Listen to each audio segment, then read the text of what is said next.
Distaka Dog Fifalina LF Studio Production. Yeah. Calmela Mila sar mela Yufa efa kubun la fazezon mandatak Anle vazo Asik stope Arak nyafat saida we sam kope Sana lun tuna tesa mi wam stop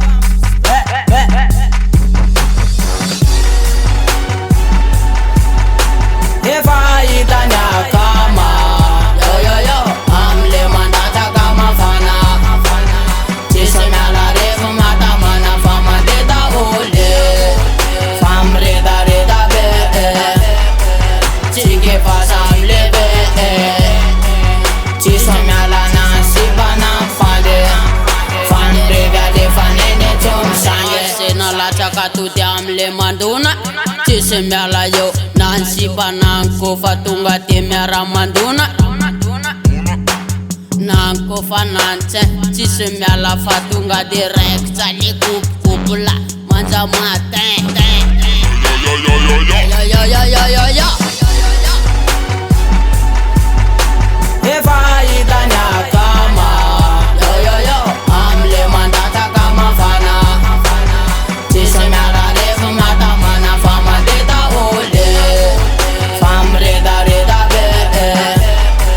Chike pasa amle be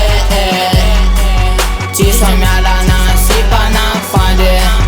Fan rega de fanene chom sange Amsewa efa ita fawe tsara Tikareta tisa mudu anya tanana Ino devenu ande anarati ane kama Miala refa chita mana Efa ita wampanda kama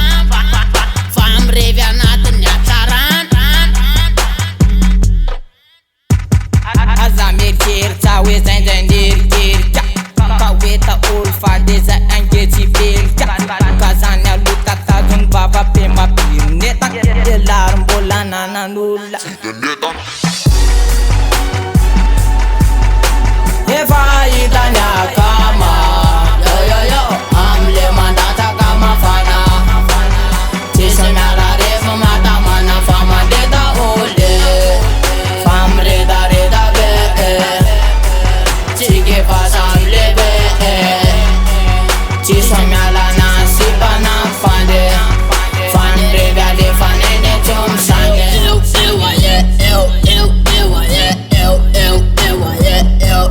Eura FIFA Desain kifam la fati manin De wetengan jaran la fati manin Satisfaction mi andale vitamin Fatu de le rêve ma batur te magina